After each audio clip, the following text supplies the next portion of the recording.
All right, we can get started now. Okay, good evening, everyone. Good evening, Sarah. Good evening, Susu, and True North, and everyone else in the audience. I know we started 10 minutes late, but I'm happy we've got this going. I'm happy to have Seyram in the house. Seyram is a PM from Yemaachi Biotech Company.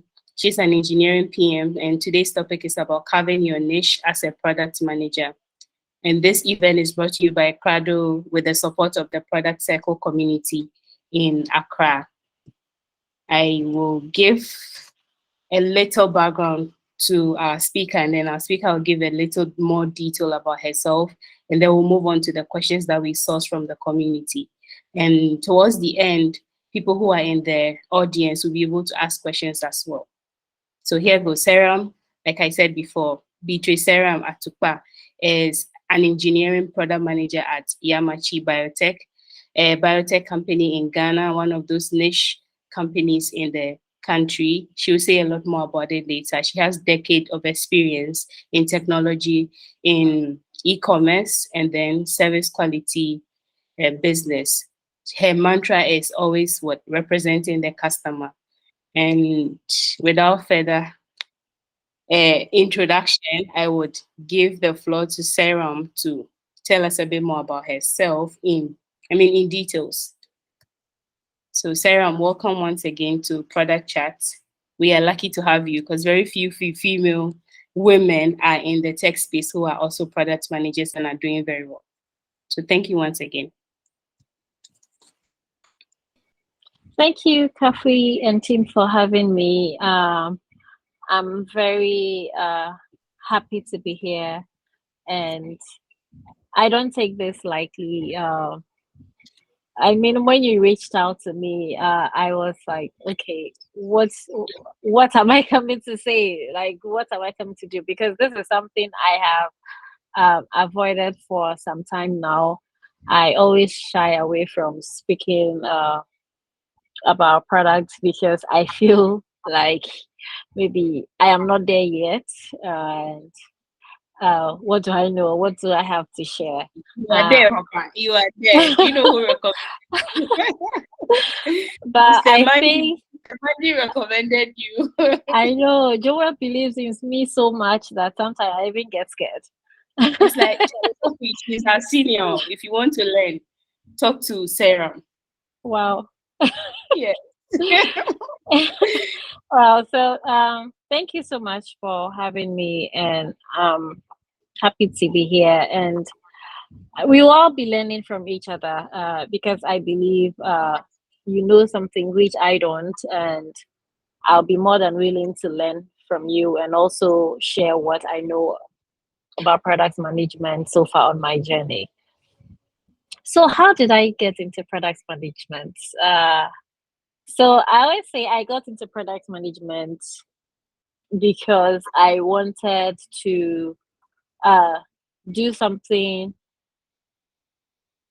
not that's not the usual. So I've been in tech. I've been, as you mentioned, I've been working in e-commerce operations, um, being in tech, but I haven't even heard about product management. All I know is software. So I had a chance to work with software engineers, and curious enough, I always ask questions. Okay, so what does this mean? What do you do? What does your work entail? So when I went to grad school, and after grad school finishing, I spoke to my boss at the time. So that's Adam Kumoji, who is now a software architect with Microsoft. So I spoke with him and I said I needed a more challenging role. And we're like, what do you mean? I'm like, I need to do something that's not the ordinary. Like, okay, so do you have anything in mind? I was like, no, I don't have anything in my bag. All I know is I want a more challenging role. Like, okay, that's fine. So he asked if I heard about product management. I'm like, no, I haven't heard about product management. All I know when it comes to tech is software engineers, UX, UI, uh, quality control, QA, quality assurance. That's all I know. But I haven't heard about product management. I was like, okay. So he took some time to explain to me that, okay, because of my experience in customer engagement, success, and I'm so good at customer success. Um, he thinks product management will be something I will excel at. I'm like, okay, that's great. So then I asked, okay, so how do I start? How do I begin? Because this is the first time I'm hearing about this. So where do I start from? Then he put me in touch with, he recommended one lady to me, that's Toby Otokite. She's the founder of Product Dive. That's a product school based in Lagos, Nigeria, and she's now the senior PM at Flutterwave. At that time, she was working at Andela, so she was once a colleague to Adam, my boss at the time. So she recommended me so I reached out to her. That okay, I want to get into product management, but I don't know where to start from. So she shared a few materials with me, and she recommended Product Dive to me. So at that time, this was early 2020 when COVID just started, and everybody was like on lockdown. Movement was restricted. So this Product Dive course, it's an in-person course that they run. But however, when COVID hits and they have to put restrictions on movements, on everything, they moved the class online. So I joined online. I registered for the class immediately. I think I was the last person to register to join that cohort. Registered, paid for it, and I joined the class. And it was a 6-week intensive course that I took from Product Dive. So every Saturday, Sunday, I'll be by my computer just to study whilst we join in. So we have facilitators that will take us through various sessions under product management, like various sessions like design thinking, stakeholder management, metrics, and all of that. All of this that make up product management. And it was very intensive in the sense that you just think like, oh, it's a class, so I'll just do it, like maybe log on and I can maybe just leave or just record the session. After at the end of the day, they will share the recording with me. But it wasn't like that. So they break us into groups, they give tasks in the class, and you're supposed to break out into sessions, solve the issue, and come and submit your report. So we did this, and at the end of the course, we were asked to present a capstone project. So a capstone project is like you select a topic within any area and then present on it. So with all that you have learned from your product management course, you have to apply that. So it's like you have learned and you have now it's time for practicals. So I did that, and then I got my first product management role in an insurance company, and I started from there. So I would say this is how I transition into product management. So from a point of not knowing what a product management is, then me challenging myself because I'm tired of the usual, the normal. So I wanted to do something different. Talking to my boss at the time, and he recommended me for this role. Also recommend me to join the class, and yeah, and I'm here, and I haven't looked back. So that's how I transitioned into product management. Thank you. Well, your story is really detailed, and I know I missed a bit of it, but thanks for sharing. Susu, do you have anything to say since you were here the entire time?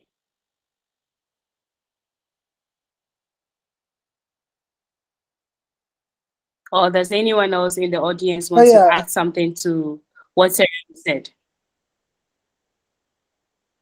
It's an interesting. Yeah. So from what a software development background, where I'm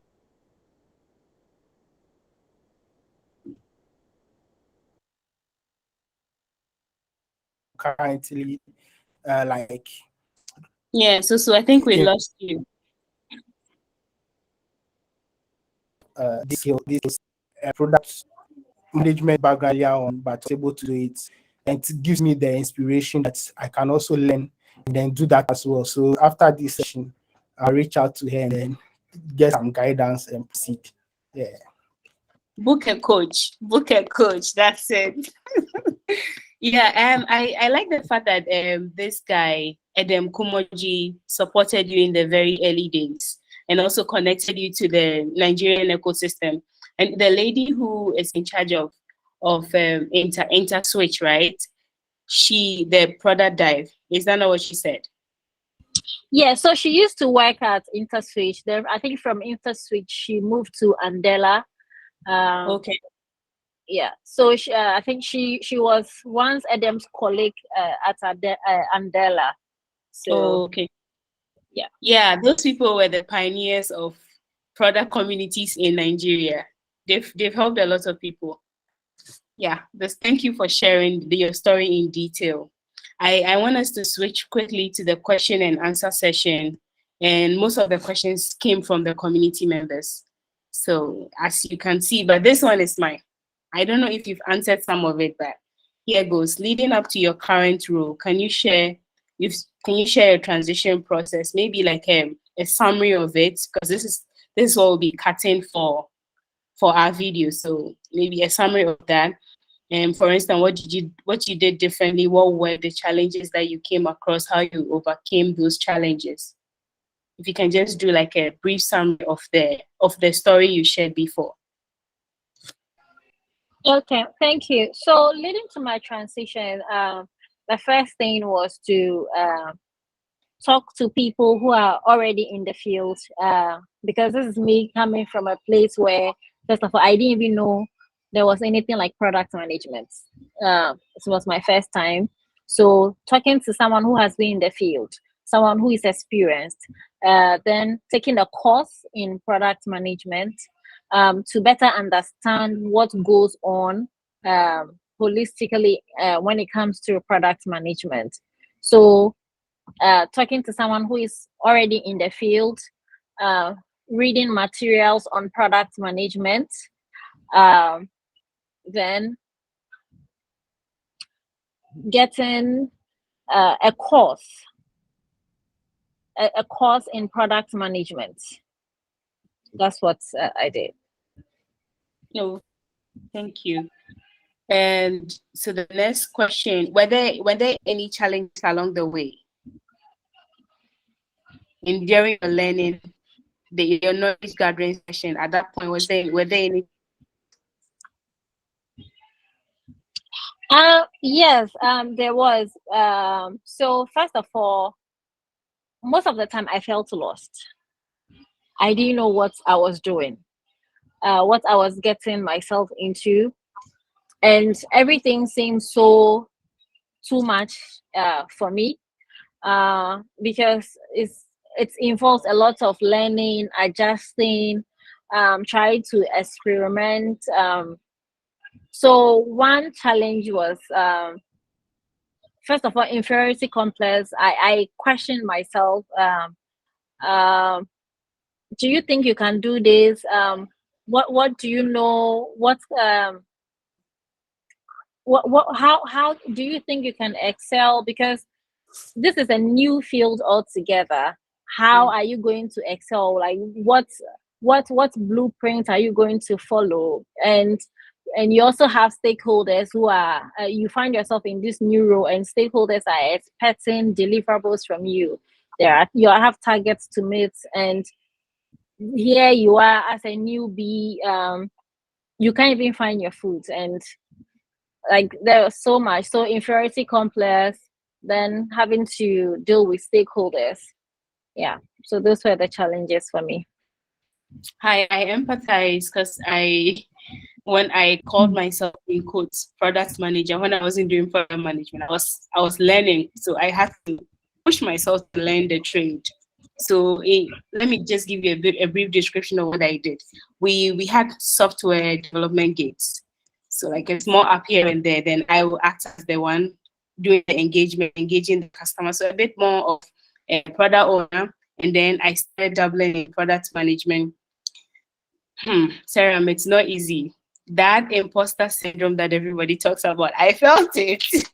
There was no standardized information that you can just say, hey, when I go to the internet, I can just do this, boom, boom, boom. No. Then, so mistakes were made along the way. At the end of the day, things were built.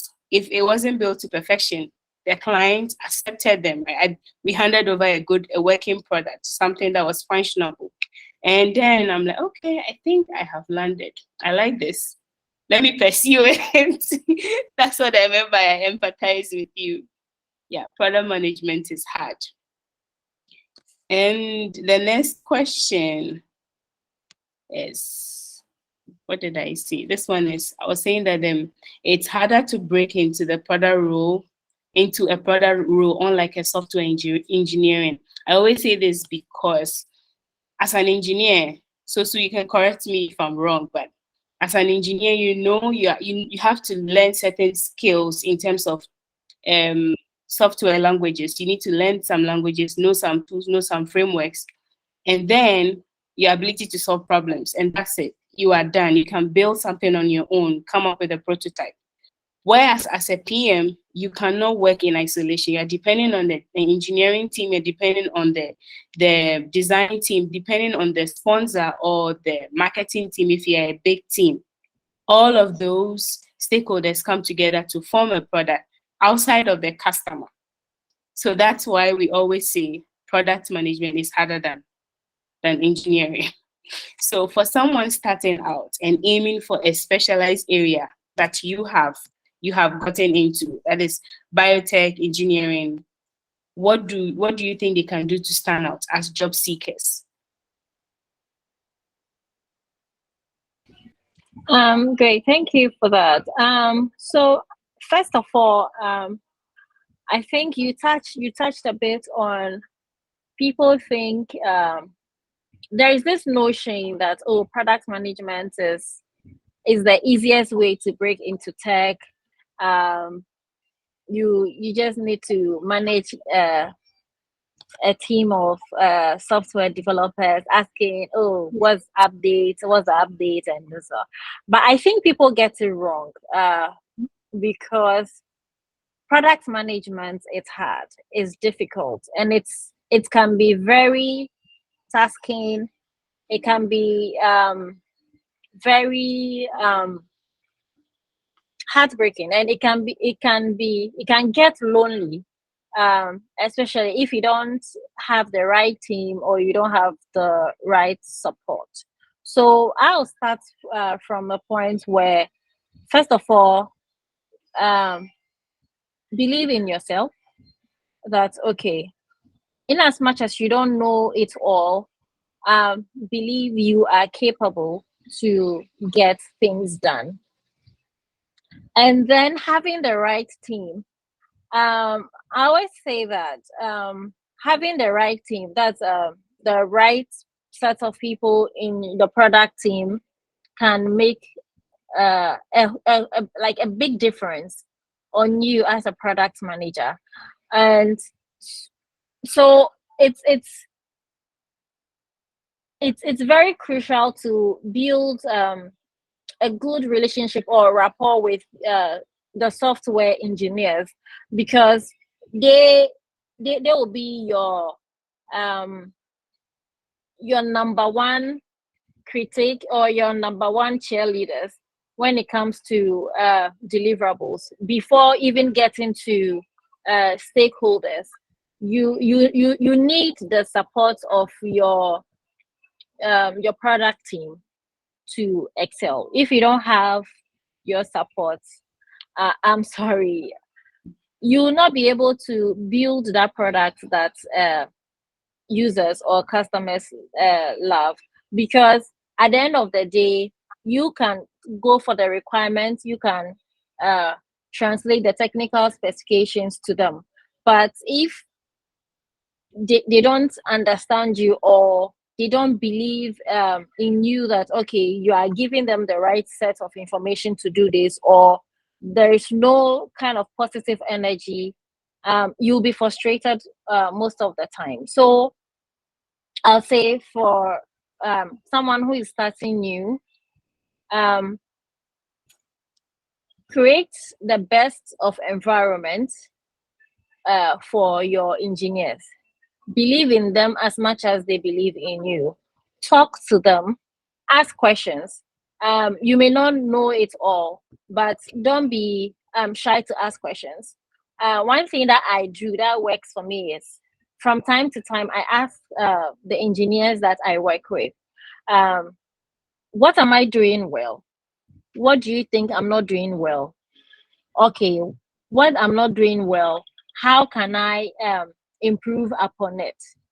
What suggestions do you have for me?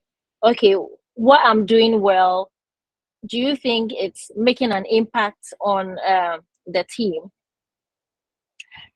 Like, have a conversation with them. Be open and be willing to learn. Be curious as well. And above all, believe in yourself. Okay, thank you for that. I want to dig deeper when it comes to the specialization aspect, but you have that thought in mind because someone asked that question. It's about being specialized as a PM. Okay, here goes. This question is from Lady O. How do you find your niche as a product? You as Seyram, how did you find your niche as a product manager? Great. Did I find my niche as a product manager? I think I'm still trying to, because I don't see myself as being there. Every day it's a learning process for me. I'm still learning. But one thing that I can say that over the years that has worked for me, or that I'm gearing towards that side as a product manager that I am today, is knowing my strengths, then capitalizing or working to even make those strengths much better. It's not that I'm just also forgoing my weaknesses. So I have weaknesses in certain things. So knowing that, okay, this is my strengths, and maybe team building, communication. So when my team, so I work so much on that, on the communication, and also try to empathize a lot with my user, because you can't be a product manager and don't have empathy. You need a lot of empathy when it comes to product management or being a product manager. So I try to empathize a lot when it comes to my users or customers. I try to listen to them because I want to be known as that product manager that listen to the pain points, or try to understand the pain points of her users. So I try to represent the customer in every situation. I fight for them. So every time I have this little fights with my Nothing serious. No, like little fight with the engineers. It's like, oh no, we won't do this for this. Oh, customers are difficult. Users are difficult. I'm like, oh yeah, users are difficult. We all talk, but at the end of the day, it's like, it's because of the users. That's why you and I are here. If not for the users, I don't think we'll be doing this. At the end of the day, they are going to use the product. So if the software is working on your machine and it doesn't work for the user, I don't think you and I have done our job. So we have to make sure that at the end of the day, the user is getting value from what you and I have built. There is some value in it. So why they will opt for our software or prefer our software over any other one. So for me, I feel it's empathy and trying to understand users and then building products that users love. So that's what I would say is my niche. It's not that I'm there yet, but it's something that I am building on, working on. So when I find myself in any product team, I'll be known or remember that, okay, this is the product manager that's really stood for users, that really represented users, that really communicated user pain points and make sure that their problems are solved. All right, thank you. Thank you for that beautiful response. Okay. I want to get a sense of what your company does. You don't have to share, just like easy stuff. Okay, what do you do at your company? I'm trying to understand. Do you have like a product that people, is it like a B2B or consumer facing product? What is your product like in your company?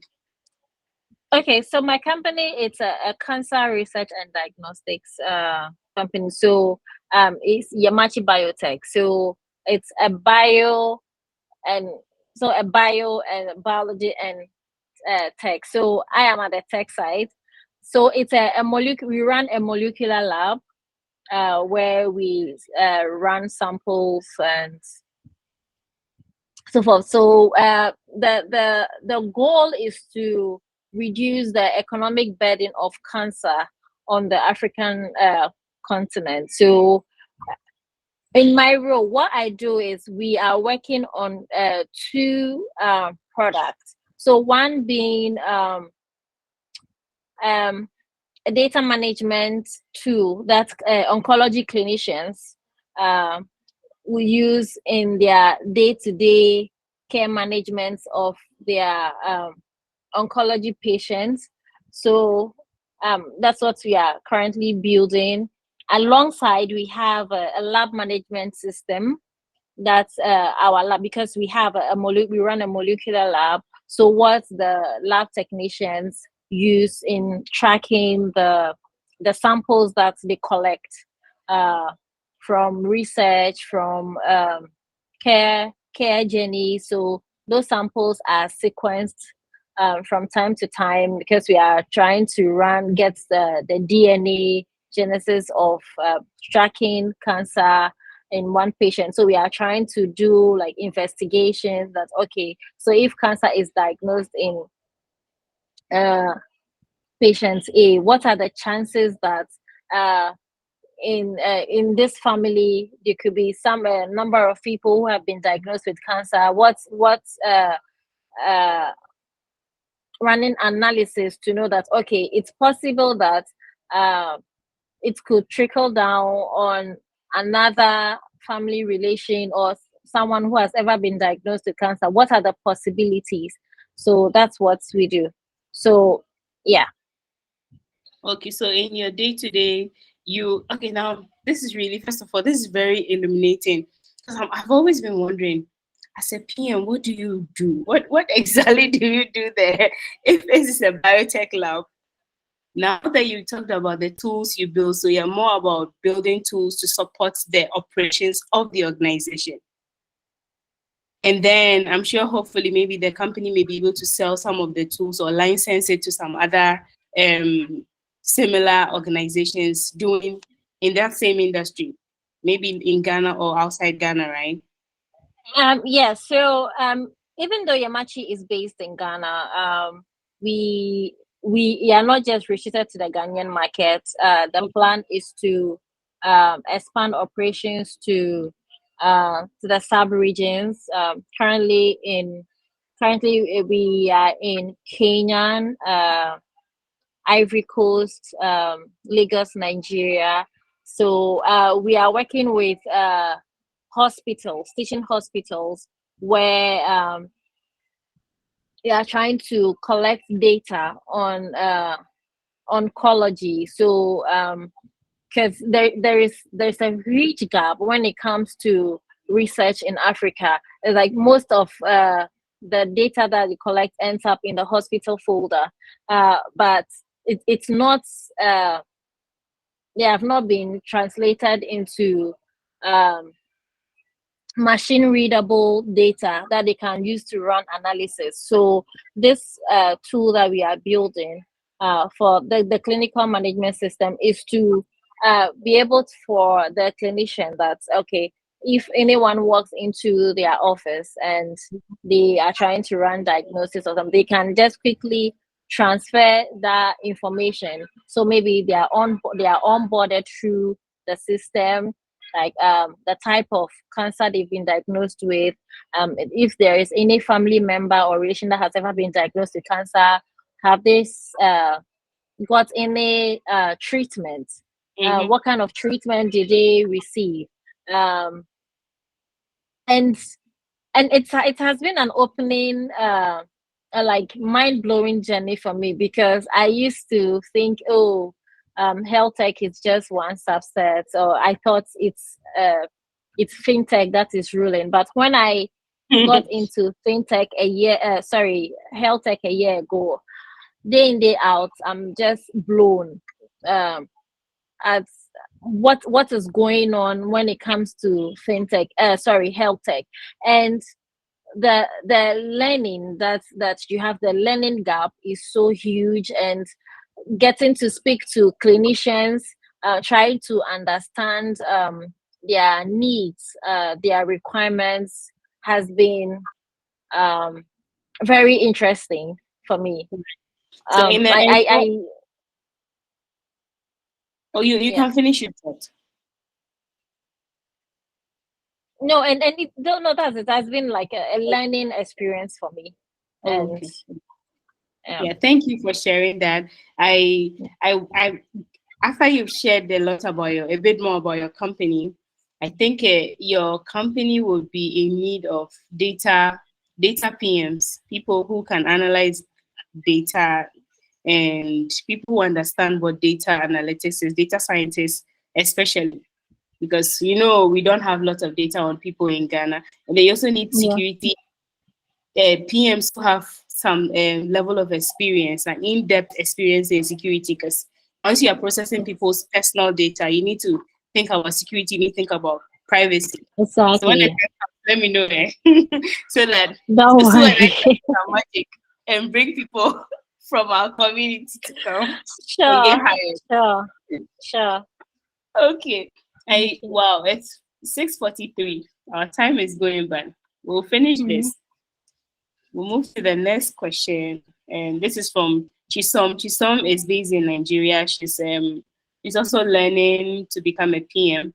Her question goes: does the program you studied in the university matter in becoming a product manager? I'll say no and yes. No, because I think you can break into tech no matter your background. So it doesn't matter what you studied. So I'll use myself as an example. So for my first degree, I read humanities. So I studied English and French. Wow. I did nothing. I did nothing tech. I did nothing science related. But I now find myself as an engineering product manager. And also for my second degree, I did something more of quality management. Also, not really, it has a bit of science in there, but it's not fully science. So I would say not necessarily about your course you read in university. However, when it comes to product manager, we have product managers that are technical. So we have technical product management, project managers. So such roles are they are so specific on it. You need to have a bit of technical know-how before you can be in that role or fully function in that role. So yes, you need a bit of tech when depending on your role. However, you don't need a specific course. If you have you currently find yourself maybe studying product management as a course in the university, perfect. But if you didn't study product management, you can still transition into product management and then make yourself more valuable or more better in the role. All depends on your ability. Are you willing to learn? Are you willing to relearn? Are you willing to unlearn? Because day in, day out, you should be willing to learn that, okay, I learned this years ago, but now I have to relearn. I have to be better. You have to read. You have to get yourself better and be ready for the role. So yes, you don't need a particular course before you can break into product management. Okay. I agree with you. Product management, even right from university, you cannot become a product manager. Even as an APM, it's an associate product manager. It's a stretch. Yes. But something that can be learned. So yes, I totally agree with you. Yeah, this question, you've answered it in one form or already, so I think we should skip it. What do you think? Okay. What question is that? What are some challenges you face as a PM? Okay. Yeah. So I'll say inferiority complex, doubting myself that, okay, I don't know it all. I was at a point, it still happens today. Like, that's the interesting thing. Like, sometimes I go into meetings, we are talking, and I'm even afraid, like, to open my mouth to talk, because I feel like whatever I'm coming to say maybe wouldn't make sense. Maybe I don't know. I just feel like I don't know it all. Or I keep doubting myself that, oh, I can't do this, I can't do this. So that's one challenge. So what I'll say is that has helped me is I found like a community, belong to a community, talking to people, also learning from their journey, and also knowing that, okay, also encouraging me, having like a support system, like encouraging me, oh, you can do this, you are good at this. So yeah, so that the challenges it will come, but it's how you handle it as a product manager. And I think one challenge too is, I think I touched on it, is stakeholder management. Stakeholders. Okay, thank you for that. Yeah, Chisom again is, how did you get to know hey, so what's going on? How do you get to know courses to take, resources that are perfect for your journey? Okay, so I mentioned that when I was transitioning into I was introduced to someone who has been in the industry, who has been in the role for some time. So she recommended like the courses to do, the courses to take, the books to read. So that helped. So I think a key to is first of all belonging to a community. As a product manager, you can't do it all by yourself. You need to belong to a community. You need to have a tech buddy. You need to have a PM buddy, someone or and like an accountability partner, someone that you can learn with, someone you can build with. So that once the person finds material, the person can share with you, oh, I found this on the internet, or I found this here. So maybe let's read, we can talk. More like a discussion, like day in, day out. It's like you are trying to like have a discussion or like sharing feedback. So that also helps. So first of all, I would say belonging to a community, or finding maybe a mentor or someone that has been in the role or the industry for a number of years. That person can also help you on this journey. Yeah, because you can't do it all by yourself. Right. It's true. Yeah. Somebody is trying to join. Okay. All right. The next question is on the screen. This is from Priscilla. What are the basic skills required to be a product manager? This is coming from someone who is trying to switch from one career to another, trying to get into tech. Okay. First one, say it's people management skills. So it all comes back to empathy. Because with product management, it's interesting that it's products, but at the end of it, you are not managing products. You are managing people. Because it's people who are going to use the product. So you need like empathy. You need empathy and a lot of critical thinking on your feet, problem solving skills. Because in talking to people, once you talk to them, you identify that, okay, there is a problem. So how do you solve their problems? So you are building a product to solve their problems. So in building that product, like you are solving a problem. You are providing a solution to their pain point.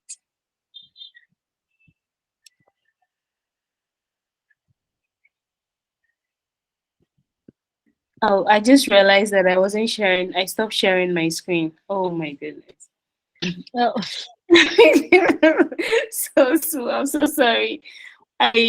Sue just reminded me that I stopped sharing my screen. Oh, okay. Yeah, so all along I was reading from my screen, thinking that everybody is seeing it. Okay, let me. Oh, share. okay. All right. So this is the question from Priscilla. Is it open to everyone now? Yes. Oh.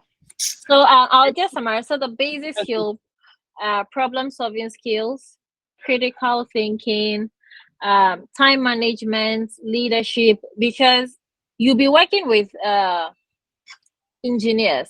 You'll be working with a team of the product team. So you need to be a leader. You have to act it. You have to you need influence. You need like that positive energy to be able to communicate this requirement, lead the product team to get these things done. So problem solving skills, critical thinking, leadership skills. And one thing you can't take out is communication.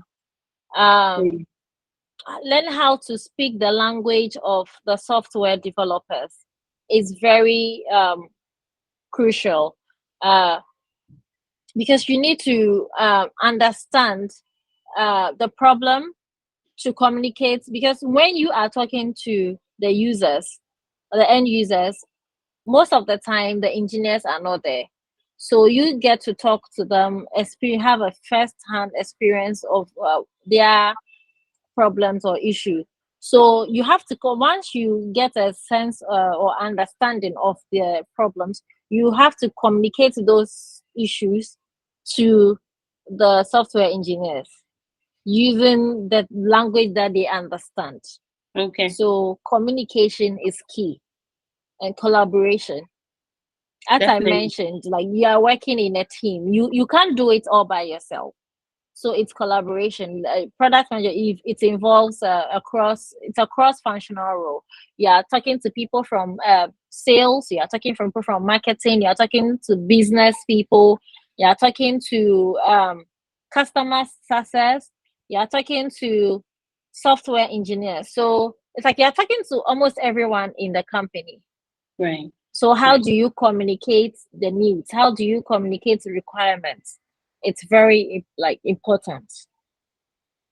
Okay. All right. Thank you. Thank you for that submission. I will move to Calvin. Calvin said, as a new BPM, what steps/path would you suggest to help build confidence and make me comfortable with the PM role, such as dealing with the PDRs, interacting with and interacting with teams, etc. I think you've answered this question one way or the other, so we can skip it in the interest of time. But if you want to touch on anything, please feel free. Okay, so for confidence, I would say talking to your immediate team. So that's the engineers. One thing that has worked for me is asking for feedback, asking questions, being curious. Like, okay, how was this? I remember the first time I did a demo. I joined a product team and I had to do like a demo. Yeah. I was confusing the team, like with instead of users, I was saying customers. Yeah, customers in a way, but I was just confusing, and this was me doing a demo of the Mm-hmm. product that's in production to clinicians. And I don't know why they asked me to do the demo. I still look back and I'm like, why did they even ask me to do this demo? Because it was my first. They were trying to build their confidence. It was my first time, and like I just joined the team like my first week, and I had to do a demo to an oncology clinician, and I'm like, what do I know? But the engineers cheered me on. I did it. So after the demo, I wasn't happy with myself because I know I didn't do well. So I asked them like, okay, what? And they were like, oh, you did well. Just the next time, know where to use users The versus technology. customers. But do you know that we are our own worst critics? Yes. What you think Yes. you are, somebody else sees differently. Yes. So the experience counts. The experience counts. Yes. Yeah. Yes. So talk to the engineers, ask questions. Don't feel too big. Don't feel that you know it all or you have arrived, so you cannot, like, day in day out, ask for their input, their feedback to build confidence. And when they give you their feedback, I don't think you should be so hard on yourself. Mm-hmm. It's a learning process, so just take it in good faith and work on it. And also when they give you feedback, don't take it like they are trying to attack you or they are trying to look down upon you, but it's just a way to help you to be better at what you do. Okay. And with PRDs, your PRDs will have to go through a lot of iterations. I remember the first PRD that I built when I joined a team. When I look back at it, I'm like, so was I proud of myself? That is what I do now. Like there is so much difference, but that's what we call growth, right? Yeah. So once you do your PRD, don't just keep it to yourself. Share with the team, the development team. Share Yeah. with stakeholders, take their feedback, and make it better. So, feedback feedback, share what you have, your learnings, share with them, and you'll get there. My hand is up. You can't see Okay. it. What are So, PRDs? We are using so terminology that thinking everybody should okay, know. so PRDs are products requirement documents. So when you are building anything, there are a list of features that you build that make up the project. The product. So for instance, maybe you are building a platform to maybe capture patient data. So you need features like a login, a log out, password reset. So in a way to build this product, you have to create each feature. That's the login. So the login, it requires XYZ for it to be done. So all of those features put together with their wireframes, the requirements that you have received from your stakeholders, your users, together, you put that in a document. That's the product requirement document. So that's a Right. PRD. It is something every PM must know. So, Sue, did you hear that? The Yes, up and coming PM / developer. yes. I'll start Okay. learning on that. Okay, this one. Okay, this is actually the last question from Calvin. We're moving to the fun part of then after those sets of questions, there are about 5 of them, then we are done for the day. Okay. So I call this product trivia. So the first question is what are Okay. Okay, are you ready? Yes, I am. All right. One, what are the 3 productivity apps? What 3 productivity apps do you use the most? It doesn't matter whether it's in your line of work or your personal side project. Just 3 productivity apps you use the most. I use Slack. Slack a Okay. lot. Up.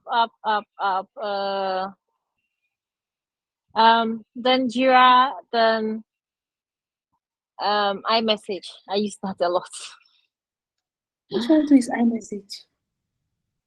Like the messaging app. Is it the iPhone one? Yes. Android people, we shall. I heard it. I'm like, it sounds familiar. Okay.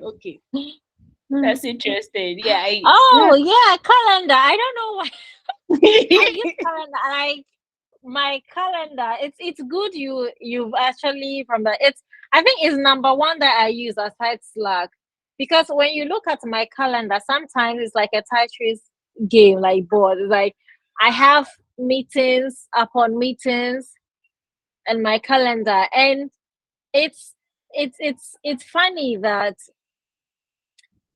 if I have anything, be it work or personal, I put it on my calendar because that's how I manage my life. So maybe if I have I have a hangout with like my friends, or Yeah. I'm supposed to make some calls, I'm supposed to get some things, that I put it in my calendar, because that's how I organize my life, like everything. So most of my friends, like when they are doing something, I think 2 of them are here. It's like when you want to do something, like, oh, send me a calendar invite. Oh, put it on my calendar. I do you know how I feel hearing this from you? No. I feel like now I have someone who thinks like me, who does things like me. Because if it's not on my calendar, I am bound to drop the ball. Yeah. Because there are other competing needs, from your personal life to your work and other side gigs. You can't remember things. So when someone invites me to an event and they say, "Oh, Kafu, we want you to come for this, blah blah blah," you say yes. The next thing I expect them to do is to put it on my calendar. Let me On say my yes. calendar. Or Yeah. no. Yes. Yeah. Anything like anything like, oh, I have a wedding, I create a calendar invite. Oh, I'm supposed to go visit a friend, I'm supposed to go to the market, I put it on my calendar. because I feel Meetings. that's the best. Sometimes my partner will say, "Oh, let's go do this." I'm like, "Oh, send me a calendar invite." It's good. Because of you say, I'm going to buy you one. Okay, I'll buy you watching because of what you said. I don't feel it. Thank you, Sosu, for that. I don't know why I forgot about my calendar. Okay, Okay. the next question two. Which Okay. mode of work do you prefer the most? And This. that should be remote, hybrid, or in on-site. The third question is supposed to be part of question two, so I just think ignore. I prefer like a hybrid. Okay, why is that? Um, because of my role, right? Mhm. So Yeah. I have worked remotely for uh like, should I say 3 years, back to back 3 years. But sometimes you just want to go have a like a have like a this physical meeting with users, interact with them, observe how they use your the products that you are building and all of that. So that's why it's a hybrid for me. So currently I go to the office 3 times a week, and at 2 times a week I'm home. So it's a hybrid for me. Yeah. Hybrid for me too, but I'm leaning more on more remote, Yeah. one person. It's still a version of a hybrid. Yeah. But like when you leave me, I think I'll do more remote.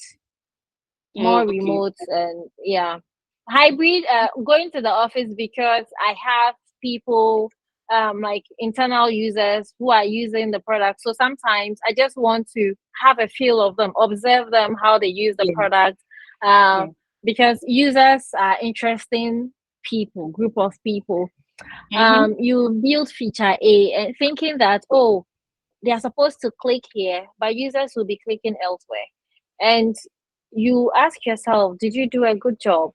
Because users interact with products differently. You Yes. think that they'll interact with it this way, but they interact with it differently. So sometimes I just like to observe. I just like to go in, like, observe how they are interacting the product and their way of accepting the product. Is it the same way, or maybe there is something that we missed out on when we were discussing the requirements, or something that hasn't been captured well. Or Yeah. something as simple as how the UI, how user Yes. friendly the UI was to them. Yes. Yes. That's Yes. one of the Yes. things I like about usability testing. Yes. Just watch people enjoy your product, even if some of them Yes. can't fit. At least you are learning, you are watching them and Yes. gathering as much information as possible. Feedback. Yes. Okay, number four. How do you measure your team's goals? Do you do KPIs or OKRs? We do KPIs. Okay. So that's the Yeah. thing. That's what your organization has decided to use for measuring. The tool for measuring is KPI. Yes. But is that what you prefer as a PM? I think both of them. I think I've worked in different teams that uh, um I was required to be more of the OKR, and like a different team of KPI. So I wouldn't say I prefer any over. I prefer KPI over OKR. I think I tend to lean on the two. Okay. Okay. Yeah. All right. If I were to give you a smartphone for free, Android or iPhone, which one will you go for? iOS. Oh, madam, I'm not giving you anything again. I changed my mind. If you had said Android, like easy cry. So we started the house, right? All right. No, with iOS, once you are like on like a network, it's like you are stuck. It's like everything it's in the ecosystem. If it's your phone, it's on your Mac, like everything is there. So it just makes life more easier for you. And I've Yeah. I've had bad experiences with Android, so I don't know. I said I won't go back to Android. Tell me So I about have it.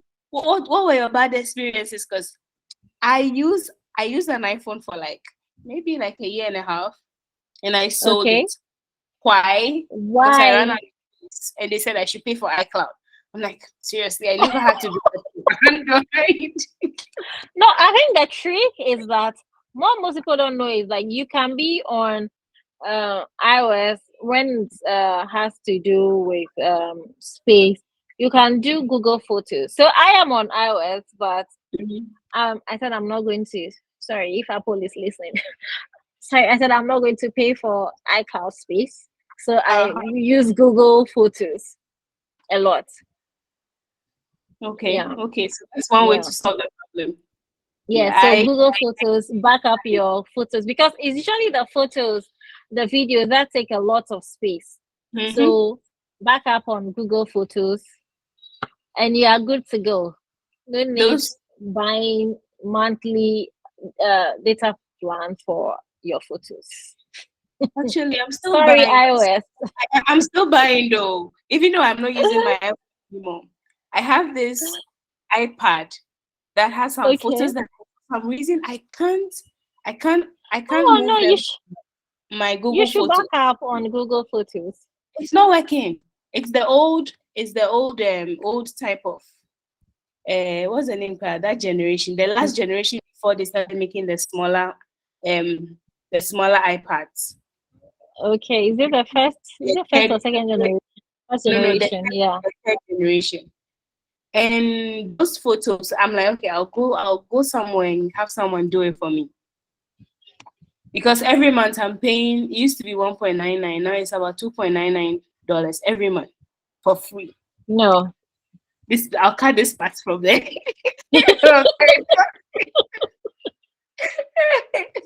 Hmm. Okay, last question. What would you rather eat for breakfast? Wache or jollof? None. Oh, okay. Tell me about it. You're the first person to say Okay. none. What is your preferred choice for breakfast? Okay. Okay. So, in if I'm to choose, maybe for any other thing, I'll choose wache over jollof. But Okay. last year I had a terrible experience with wache. So I ate wache at work and I fell sick. Oh, So I have resolved not to eat wache again. was it the pepper Maybe or the vegetables or something? Something was off. I think it has to do with the stew because I usually eat my wache with the shito. So that day, Ah, I don't know what came over me. I decided to take the stew. I felt sick for like a week. I was home. I mm. couldn't go. Yes, like it was that bad. Oh no. Sorry And about. I I think within a day, I had lost weight. So my Hey. yes, like it was that bad. So my friend, like True North, yeah. So I was home, so she even came to even take care of me. Oh, true enough. Like Thank you for I was really being our sick. friend. So I Okay. said I will eat what again. But for breakfast, usually I am not like I don't really like the heavy uh stuff for breakfast. Mm-hmm. Sometimes I try, usually when we are eating in group, or yes, we are all eating like, yes, I'll go for it, but it's not something I will do like So individually. what do you prefer? What can we bribe you Uh, with? pardon me? What can we bribe you with to get you to change your mind on features? I don't know. For food, in terms of food. Oh, for breakfast, I think I like to do beverages. Yeah, Okay. yeah, Okay. or Okay. fruits. Yeah, or veggies. Yeah. Okay. Okay. So we'll get you brunch. Don't worry. I'll Brunch be is looking it. forward to Okay. Okay. All right, Sarah. Thank you so much for your time. We have Thank you. exceeded the 45 minutes. I mean, we've exceeded the 45 minutes, but it was totally worth it with all the glitches with my internet. But then we managed to get to the very end, and you shared your story and your lessons with us. So we thank you for this, and we hope you can come back again in the future. I have shared Oh, thank your. you. You're welcome. I've shared your Twitter handle, so anyone who wants Okay. to can follow you, connect with you, and learn more about your work and how they can grow in their career Okay. as product Okay. managers. Thank you so much for having me. I think this is my first speaking engagement, and I hope I did well. Oh, And you were fantastic. You were I natural. think I have conquered one of my fears. So I'm happy to be here. Thank you so much for making it happen. I'm very grateful. I'll look back on this day and say, Crado community gave me this first step. So I'm very grateful. Thank you. Thank you to Sarah. I'm glad we were your first. So you always remember your first. You will never Yes, forget I that. will.